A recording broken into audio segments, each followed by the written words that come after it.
Kinailangang ilikas ang isang pamilya sa kanilang sasakyan matapos pasukin ng tubig baha sa gitna ng kalsada sa Maynila. Narito ang agenda report ni Joash Malimba, nagulat live mula sa Espanya Boulevard. Joash, kumusta ang sitwasyon at yung traffic dyan? Anong nangyari kanina?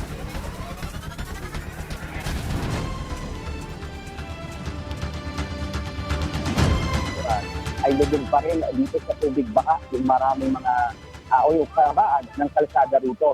Dahil pa rin yan sa halos walang tigil na pagbulan ngayong araw sa iba't ibang parte ng Metro Manila, dala ng habagat. Kurina dito sa kinatatayan ko ngayon, kung makikita mo, nasa almost level na o deep na yung tubig baha. Ganito pa rin yung level ng tubig kanina mula na pumunta tayo mga bandang alas 2 ng hapon. Kung makikita din sa aking likuran, nagtatawiran yung mga residente ng Maynila dito. Ng Maynila dito, knee-deep yung level mula doon sa sidewalk hanggang doon sa may kalsada. Ganyang kataas yung level ng tubig mula nung bago tayo pumunta rito at lubog yung Maynila dito sa isang pagbaha dahil nga sa patinding pag-ulan. Mga bandang alas 4:30 kaninang hapon, may naabutan pa tayong rescue boat sa corner ng Espanya at Caico Street. Isang pamilya kasi yung kinailangang ilikas sa loob mismo ng kanilang sasakyan matapos itong pasukin ng tubig at ayon doon sa mga residente, PWD pa raw yung isa sa mga kinakailangang ilikas. Halos buong araw yung pag-ulan dito sa Maynila kanina na nagsanhi ng patuloy na pagbaha sa iba't ibang major thoroughfares at mga kalsada. Halos di bumaba sa gutter deep yung pagbaha doon sa may Taft Avenue, sa may Padre Faura, sa may Recto Avenue at maging doon sa may Mendola.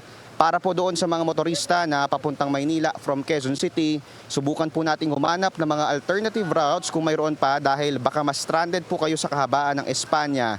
Dahil nga gaya ng sabi natin kanina, hindi na siya passable sa light vehicles at mga truck, mga bus na lang yung nakadadaan dito.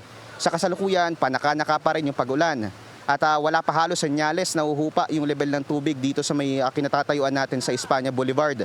Sa kabila nito, sinabi ng Manila LG na tuloy lugar ng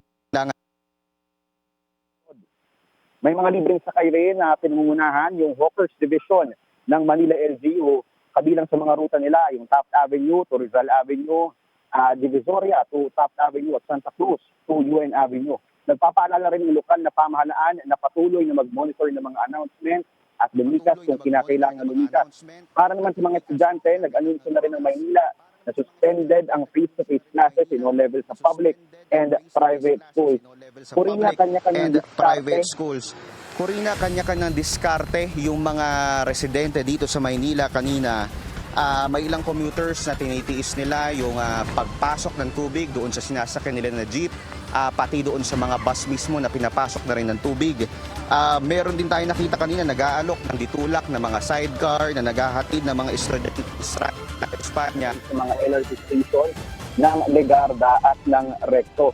Sa kabila nito, marami pa rin yung nanatiling stranded sa iba't ibang lugar ng Maynila at marami pa rin mga kalsada yung hindi madaanan ng mga light vehicle dito sa ating pinatatayuan may Maynila. Puri na yun muna latest dito sa may Espanya Boulevard na Palikping Studio.